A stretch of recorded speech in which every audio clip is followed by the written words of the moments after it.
Pero en los últimos casi 20 años del movimiento al socialismo, se ha sustituido la selección de la mejor gente para los cargos de representación por la selección de aquellos que son muy leales al caudillo de turno. Me refiero a los yuncus, que yo tengo un pésimo concepto del yuncu, los he visto de cerca en muchos años y en diferentes partidos. Los yuncus son mediocres, por eso son yuncus, porque si fueran capaces de valerse solos por su trabajo y su capacidad, no necesitarían ser yuncus.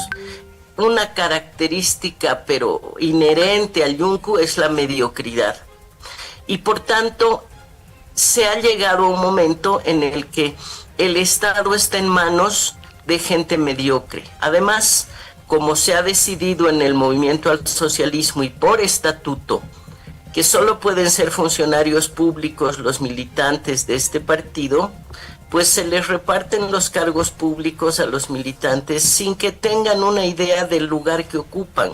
Pueden estar en medio ambiente, pueden estar en finanzas, pueden estar en agua.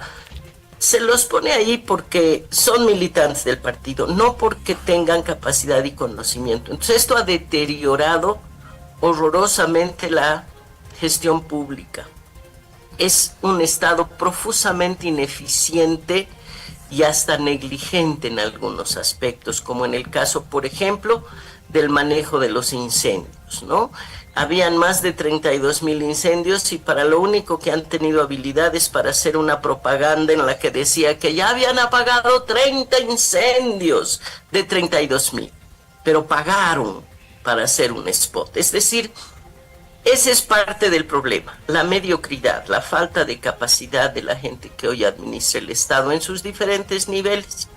Tenemos en alcaldías gente que no tiene capacidad de generar 0 bolivianos de recursos propios, pero que sí le extiende cada año la mano a papá Estado para que papá Estado le dé la platita que el resto de bolivianos aportan. Entonces, ahí hay un problema.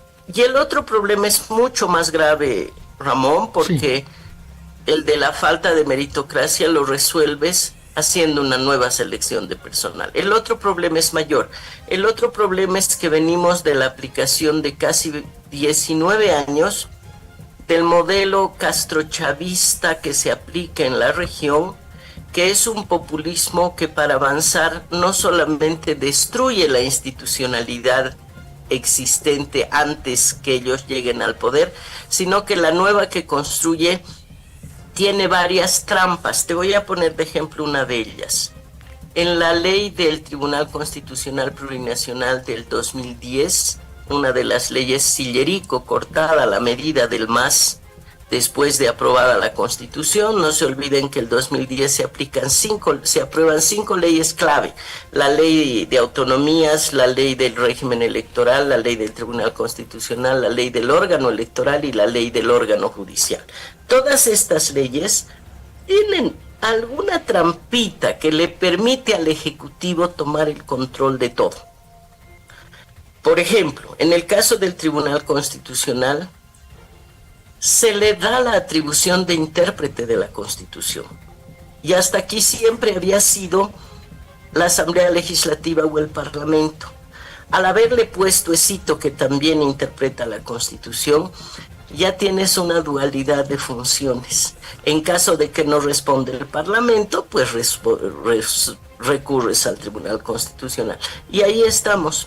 Estamos con un Parlamento tremendamente débil, sin capacidad de fiscalización, que es su principal tarea, con limitaciones respecto a la legislación, aparte de la pelea interna, me refiero al diseño institucional, y tenemos un Tribunal Constitucional de un grupo de amigos que fenecieron en sus funciones y que no tienen ninguna atribución para autoprorrogarse, que están tomando decisiones por encima del Parlamento. ¿Por qué?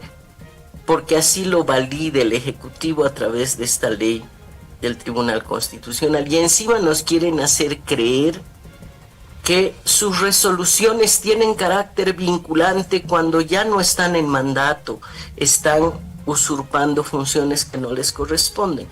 El tema de fondo aquí es que el movimiento al socialismo, para perpetuarse en el poder y llevarnos hacia el modelo socialista, ha hecho una muy grave manipulación institucional, donde no ha podido manipular, ha pisoteado instituciones, hasta traernos un momento en el que, con crisis económica, con crisis social, crisis política, un grado importante de ingobernabilidad, Arce gobierna a través de un par de tribunos, ¿no? Y con la asesoría de los cubanos, porque nunca se olviden que la franquicia castrochavista pasa por ahí, pasa porque cubanos y venezolanos están metiendo su nariz en asuntos internos. No aparecen, aparecen financiando, dando un auto, bueno, pero están ahí detrás, pregúntenle a Hugo Moldis, ¿no? Entonces, la crisis no es producto solo del gobierno de Arce, Ramón. La crisis es producto de muchos años de manipulación institucional, desde la Asamblea Constituyente. El instrumento que usó Chávez para la manipulación institucional en Venezuela fue precisamente la Asamblea Constituyente. En Bolivia han hecho lo propio y lo han intentado hacer en varios países, ¿no? No lo han logrado necesariamente. Pero en nuestro país, la manipulación y destrucción, diremos desmontaje de la institucionalidad, nos deja en un estado de indefensión. Esto es intencional.